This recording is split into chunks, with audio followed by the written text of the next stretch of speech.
네, 안녕하세요. 박현모 교수입니다. 혹시 여러분 세종의 서재란 책을 혹시 보신 적 있으신가요?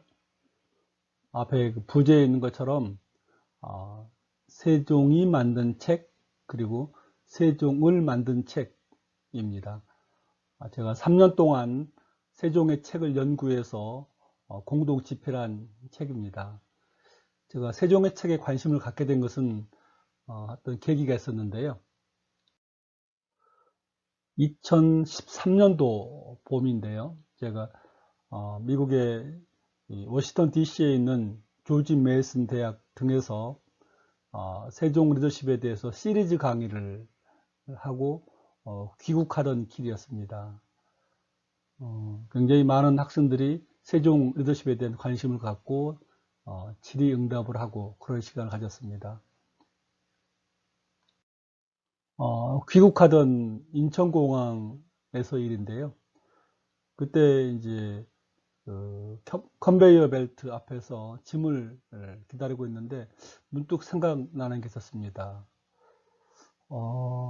야, 박현모, 너 세종대왕 덕분에 미국에서 강의도 하고 참 좋은 일이 많이 있었는데 또 세종을 위해서 한 게 뭐 있느냐 이런 생각이 제 머리를 스쳐갔어요. 그래서 뭐 하면 좋을까? 뭘 하면 세종께서 기뻐하실까? 이런 생각을 혼자 곰곰이 하는데 그때 떠오른 생각이 맞아. 그 세종을 만든 책을 한번 연구하면 좋겠다라는 생각을 했어요. 그동안 세종 강의를 할 때마다 많은 분들이 대체 세종은 어떻게 그렇게 훌륭한 지도자가 될 수 있었습니까? 라는 질문을 많이 했었거든요.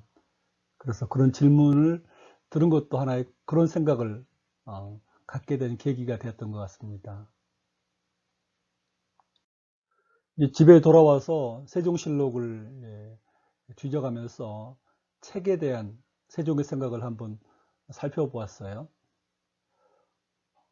맨 처음 떠오르는 게 앞에 있는 것처럼 무릇 즉시 거행할 일을 사람들이 잘 기억하지 못해서 시기를 잃는 경우가 많다. 저번에 내가 집현전으로 하여금 날마다 행할 일을 뽑아 적게 하였으니 그대들은 옛 문헌을 자세히 참고하여 빨리 발췌하여 아뢰라 라는 그런 세종실록 15년 2월 26일자인 말이었습니다. 어떤 일을 하려고 할 때 그 어디 있었는지 그 말을 참 쓰면 좋은데 어떻게 해야 되나 그런 것을 이제 집현전한테 뽑아서 보고하라. 책에 있는 것을 바로바로 알 수 있게 찾아보라 이런 것이었습니다. 또 이제 세종이 참 많이 읽었던 책, 그것이 바로 대학연이란 책인데요. 대학연이란 책의 한 구절, 알미 도에 이르더라도 어질미 그것을 뒷받침할 수 없다면 설사 도를 순간적으로 얻었다 하더라도 결국 자기 것이 못 되고 잃게 된다. 이런 대목이었어요. 원래 이것은 논어에 나온 얘기죠. 논어에 나온 내용인데 저 이 말을 보고 야, 그 공부란 것도 결국은 그 사람의 됨됨이 또는 안목에 의해서 좌우되는구나 그런 것을 절감하였습니다. 이런 식으로 여러 가지 책에 대해서 세종이 이모저모로 많이 얘기한 것을 살펴볼 수 있었습니다. 책에 대한 연구를 이제 선학 연구를 좀 찾아봤어요. 그랬더니 2000년에 연세대학교의 손보기 교수께서 자세히 세종시대에 찍혀진 책들을 조사한 게 있더라고요. 놀랍게도 세종시대에 찍혀진 인쇄된 책들이 무려 22분야에 걸쳐서 360종의 책이 있었습니다. 이 중에 한 종은 54권으로 되어 있기 때문에 엄청난 방대한 책이라 할 수 있습니다.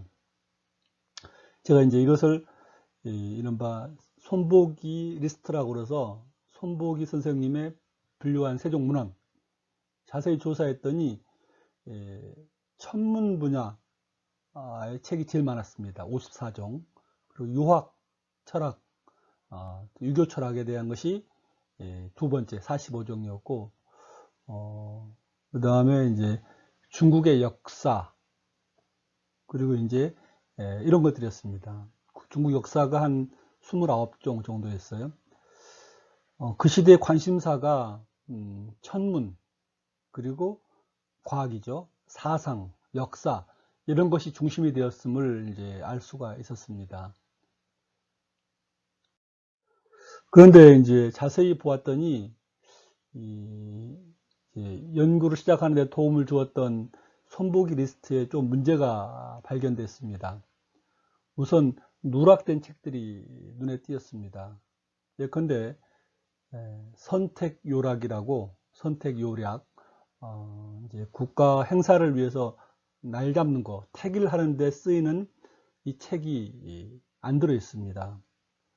또 그 산학계몽, 수학책이죠. 이런 책도 역시 누락되어 있었습니다.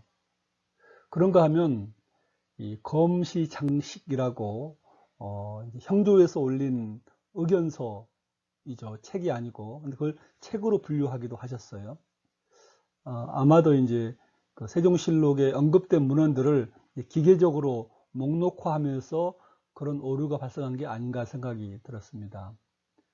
결정적으로 제일 제가 보기에 눈에 띈 것은 선 교수님께서 세종을 만든 책에 주목하지 않고 있다는 점이었습니다. 세종이 읽거나 또는 경연 등에서 논의되었던 책들이 세종의 리더십 형성에 또는 그 발휘에, 국가 경영에 매우 중요한데 그에 대한 조사가 전혀 되어 있질 않았습니다. 예를 들면 아까 보았던 대학연의는 세종이 경연에서 채택한 최초 교재이면서 어전회의 등에서 여러 차례 그 내용을 언급한 책입니다. 그런데 손보기 선생님은 유학 철학 분야의 한 책으로만 소개되어 있었습니다. 결국은 이제 세종에게 영향을 준 문헌들, 그리고 세종시대에 만들어진 책들을 세밀하게 조사하고 연구할 수밖에 없겠구나 라는 생각을 하였습니다. 저는 그 이후로 이제 만나는 사람마다 붙잡고 저 이런 연구 해보고 싶은데, 세종의 책을 연구하고 싶은데 어떻게 하면 좋을까요? 혹시 같이 하지 않으실까요? 이렇게 정말 많이 부지런히 붙들고 물었습니다. 그러던 차에 한국학진흥사업단에서 어떤 그 문헌 토대 연구에 대한 모집 공모를 보고 세종문헌 연구 사업을 제가 하겠다고 2013년도에 지원을 냈고, 감사하게도 선정이 되었습니다. 제가 약간 다른 얘기지만 오늘의 지식 생산에 대한 이야기를 하는 시간이니까 6억이나 되는 세종문헌 연구 사업을 가져올 수 있었던 거, 선정될 수 있었던 것은 제가 대학원 시절에 배웠던 시행착오가 힘이 됐습니다. 저는 이제 1999년에 이제 서울대 정치학과에서 학위를 하고, 이제 그때 서울대 한국정치연구소에서 연구원 생활을 할 때인데요. 한국연구재단에 이제 포스닥 프로그램 지원을 위해서 이제 정조에 대한 그 심층 연구를 하겠다, 심화 연구를 하겠다라고 연구 계획서를 냈죠. 그런데 제 계획과 달리 생각과 전혀 실망스럽게도 안 되고 말았습니다. 그래서 낙담해 있는 저한테 어떤 선배가 제 연구 계획서를 한번 보자, 그래서 읽어보더라고요. 그러더니 하시는 말씀이, 야, 내가 봐도 안 해주겠다, 떨어뜨리겠다는 거예요. 왜 그러냐고 그랬더니, 너는 계속 이 주제가 너한테 왜 중요한가만 열심히 쓰고 있지, 정말 이게 학계에 어떤 기여를 하고 또 우리 사회에 무슨 도움이 되는지는 전혀 말하지 않고 있는 거 아니냐, 그래서는 안 된다라는 거예요. 그래서 제가 그 다음 해에는 그 선배의 말처럼 계획서를 다시 써봤습니다. 특히 시작 부분을 어떻게 써야 되는지, 그리고 글도 써야 되지만 이 글 내용을 도표로 만들어서 어떻게 조합해야 되는지, 그런 여러 가지 요령들을 적용해서 썼습니다. 물론 제 연구의 기여점도 함께 빠뜨리지 않았죠. 놀랍게도 저는 그때부터 한 번도라면 거짓말이고 정말 90% 이상 어떤 계획서를 냈을 때, 프로포즈를 냈을 때 통과 안 된 적이 없습니다. 굉장히 중요한 그때 그 선배한테 고마운 코치를 받았는데요. 어쨌든 그렇게 해서 2013년 9월부터 시작된 세종문헌 연구의 정식 명칭은 세종시대 국가경영문헌의 체계화 사업, 이런 것이었습니다. 세종을 만든, 그리고 세종시대가 만든 문헌에 대한 3년간의 DB화 사업이었는데요. 이 사업은 크게 세 가지로 내용이 이루어져 있었습니다. 첫 번째는 대학 연의 등 18종류의 책을 원문 데이터베이스 하는 것입니다. 원문 텍스트 입력인데 원고지로 13,000여 장의 이걸 다 타이핑하겠다. 나중에 검색을 해야 되니까요. 두 번째는 PPT 왼쪽에 있습니다만 세종시대에 만들어졌던 그 책들, 특히 국내에 흩어져 있는 세종의 책 100여 종을 직접 우리가 방문해서 책의 상태를 일일이 확인하는 작업을 하였습니다. 이른바 전수조사 작업이었고요.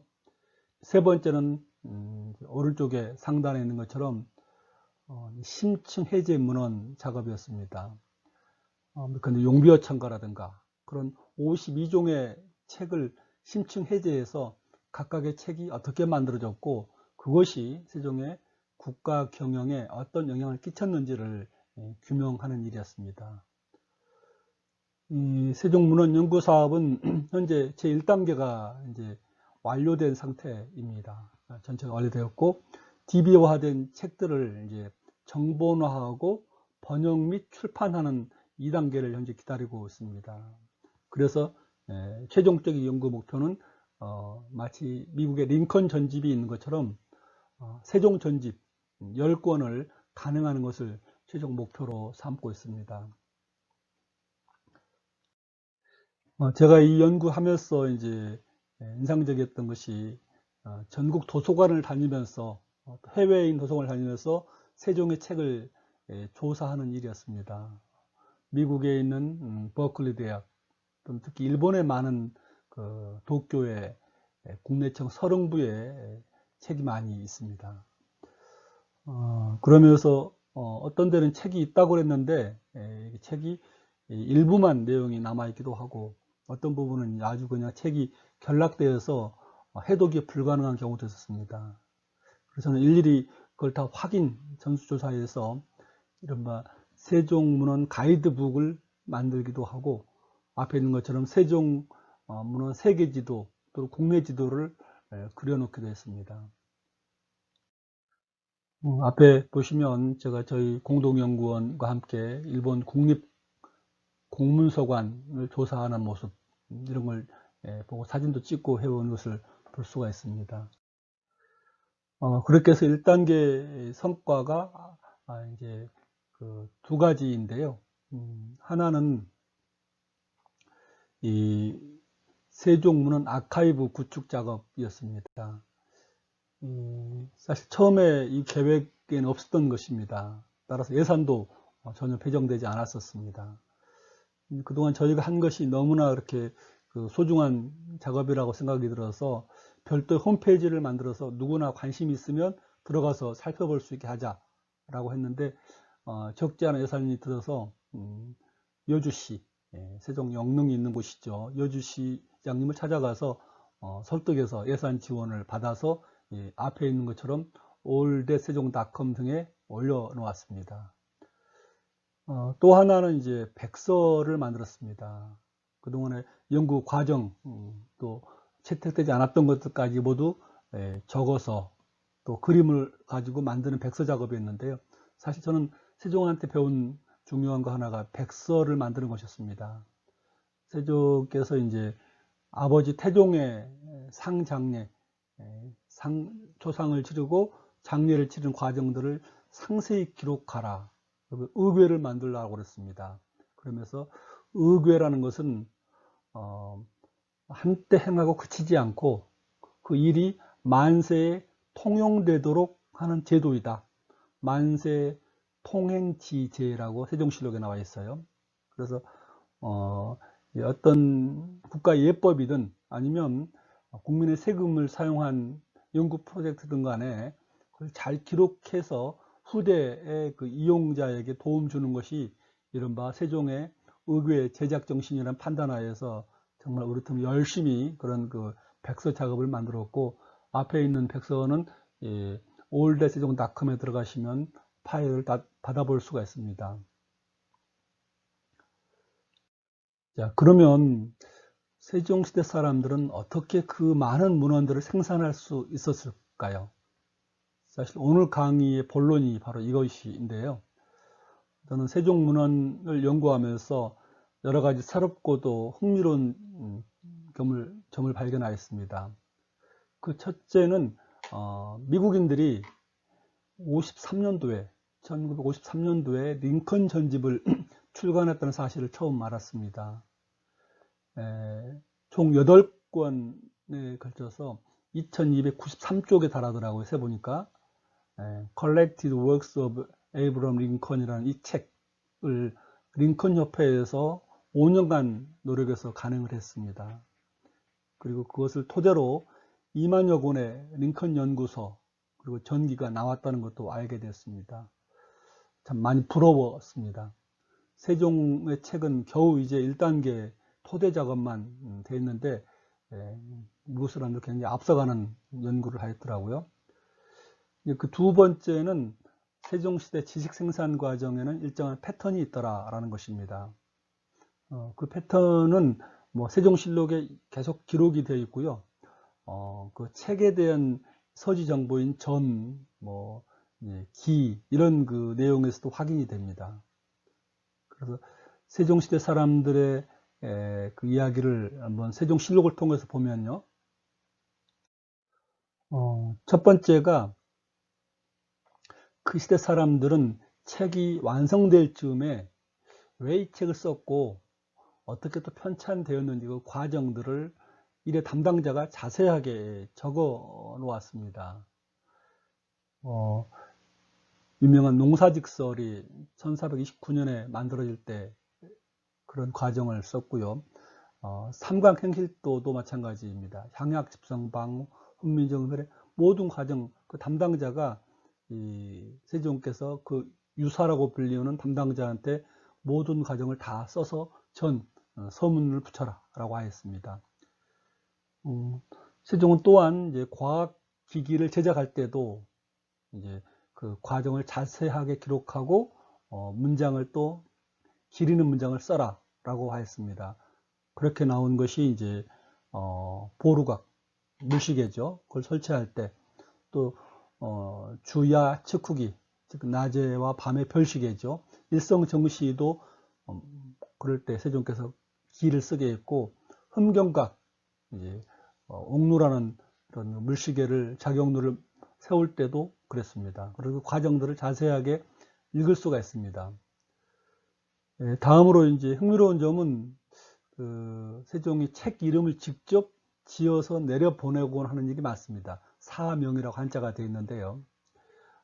앞에 농사직설, 농사에 관한 직접적인 얘기만 써라, 직설, 이렇게 써라 라고 말하고, 삼강행실도, 향약집성방, 지평요람 전부 다 세종이 직접 이름을 내려준 책 이름입니다.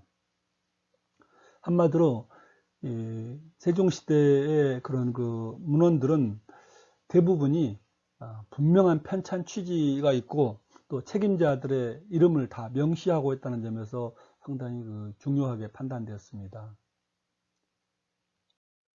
다음으로 주목할 점인데요. 사실 제가 제일 중요하게 보는 것은 세종시대 사람들이 책을 제작하기까지 비슷한 과정을 거치더라 라는 것입니다. 백서를 만들면서 보니까 굉장히 흥미로운 점을 발견했습니다. 앞에 보시면 제가 2019년도에 동서철학회 학술대회에서 세종의 창조 리더십 고찰, 지식생산 과정과 활용 방법 이런 논문을 발표한 적도 있는데요. 앞에 많은 천문학, 윤리학, 형벌, 정치문학 이 많은 그 책에 공통된 특징이 하나 보입니다. 바로 이제 4단계를 거치면서 책을 만든다라는 것인데요. 그 첫 단계는 어떤 전문 지식이나 과학기기의 필요성이 제기되면 이 관련 선행 지식을 모두 집대성하는 단계입니다. 그래서 그걸 모방하는 것이죠. 이미테이트 하는 단계가 첫 번째가 실록에 나와 있습니다. 다음으로는 이제 세종과 그 시대 신하들이 이제 뭘 하냐면 선행 지식, 그 집대성한 지식이 우리나라에 맞는지를 이제 조사하고 또 비교 검토하는 단계입니다. 그래서 약간 우리나라에 맞도록 개선해 보는 단계, 개정 보완하는 임프루브 단계를 거칩니다. 그리고 이제 세 번째는 여러 가지 실험도 해보고 고증을 해보고 이건 중국에 없는 것이고 우리나라에만 적용되는 것이라고 생각되면 전혀 새로운 성과를 만들어내는 단계, 인벤트 단계를 많이 거칩니다. 사실 거기까지도 훌륭한 것인데 더 놀라운 것은 바로 그것을 그 성과를 공식적으로 국가가 채택을 하고 백성들이 일상생활에 사용하도록 하는 이런 실용화 단계를 거친다는 것입니다. 예를 하나 들어보는 게 좋을 것 같습니다. 이제 국가의 표준 시계를 만드는 것입니다. 그 왼쪽에 자경루 그림이 있는데요, 사진이 있는데 세종시대 초반인 1426년 5월 달의 일입니다. 궁궐 안에 그런 그 관리들의 출퇴근 또는 조회 시간, 백성들의 통행 금지, 해제 시간을 알리는 이 경점직이라고 표현되는데요. 제가 앞에 그 한자에서 명, 권례, 경점직이 기고 중국체제라고 한자 원문을 실록에서 가져왔습니다. 그래서 이 경점직이라는 그런 시간 알림, 그것이 맞지 않다라는 지적이 나옵니다. 그런데 백성들이 통행금지를 너무 늦게 시작을 하고 또 해제는 너무 빨라서 이 생활에 잘 안 맞다라는 불평이 있었습니다. 그러자 세종은 이제 제위 6년인 1426년 5월에 바로 이것을 경점기기를 만들 때 중국 기구, 중국 체제하고 잘 참고해서 한번 검토해 보라는 이른바 1단계인 필요성 제기 및 선행 지식 조사 10대성 단계가 첫 번째 실록에 나와 있습니다. 2단계는 중국 역법에 의거해서 재는 시간이 이렇게 경점기기로 재보는 것이 우리나라에 맞는지를 살펴보게 하는 것입니다. 세종은 1423년 2월 달에 사실 좀 그 이전에 기록이 있고 그 아래 또 28년 3월에 경점지기에 대한 여러 가지 검토가 이루어지는데 대표적인 두 가지를 가져오면 23년 2월에 아까 그 중국 체제 모방하라 이전의 일이죠. 한자를 보시면 교정, 당, 선명력, 원, 수시력, 등서, 차이라고 되어 있습니다. 차이처를 이제 조사하라는 얘기죠. 그래서 이제 당나라 이제 선명력 그리고 원나라 수시력을 다 조사하는 과정을 거칩니다. 재밌는 것은 바로 그 아래에 있는 것처럼 1428년 3월에 등 삼각산 견망 견 명일 일식 내일 일식이 일어날 것을 한번 확인해 보라. 삼각산에 가서 지금 이렇게 예측된 그런 그 시보를 가지고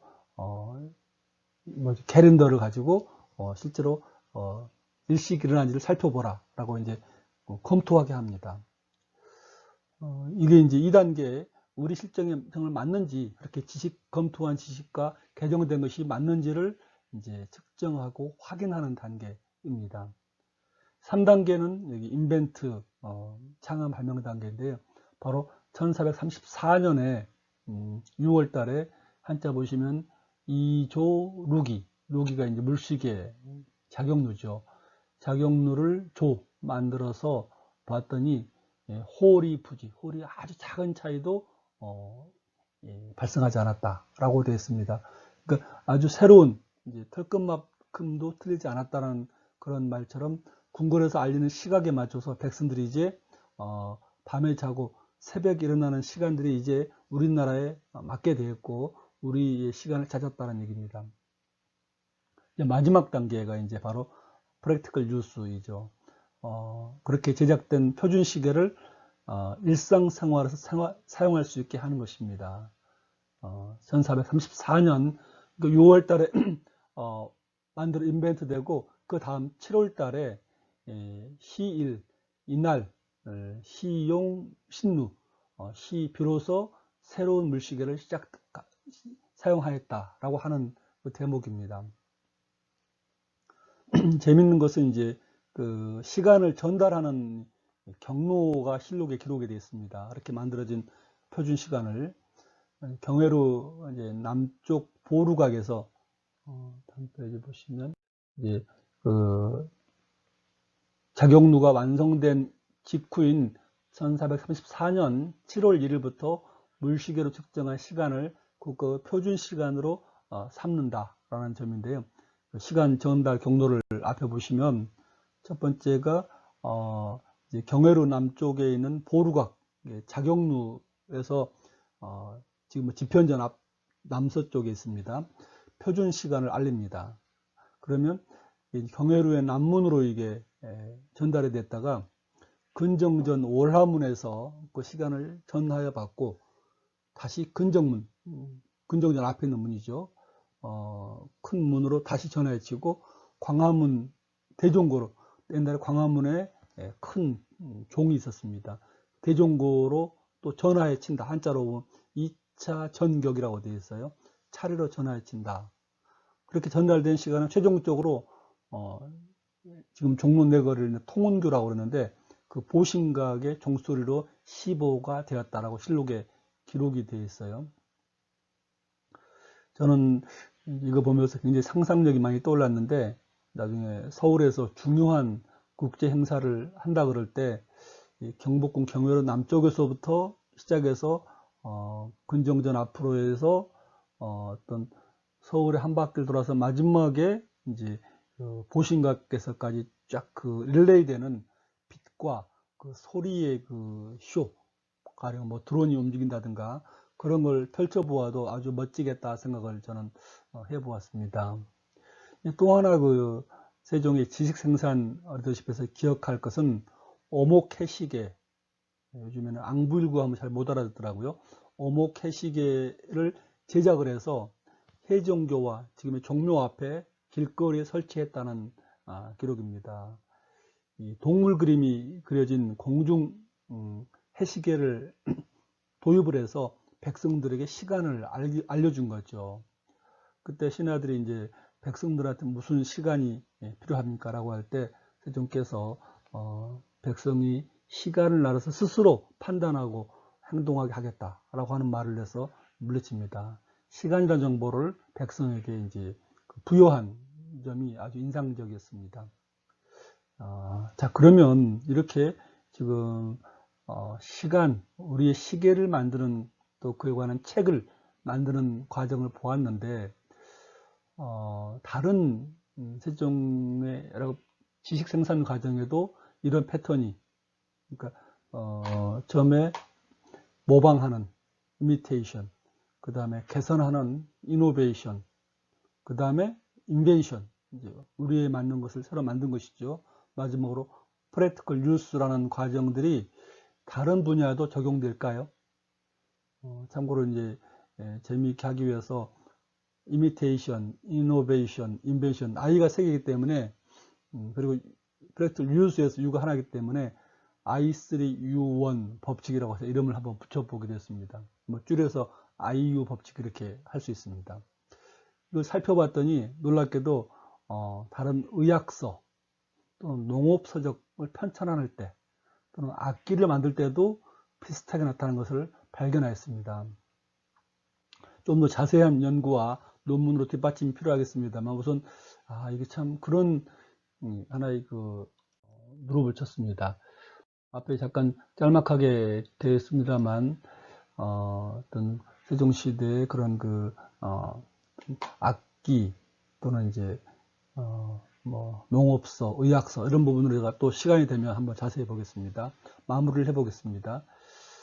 세종 때 그렇게 왕성한 지식 생산할 수 있는 배경이 뭘까를 보면 한마디로 나라에 필요하다고 판단되는 지식이 생기면 그 필요성이 제기되면 우선 선행 지식을 집대성하고 검증한 다음에 모방하도록 하는 것, 그리고 우리 실정에 맞게 실험과 고증을 하게 하는 것, 거치는 거죠.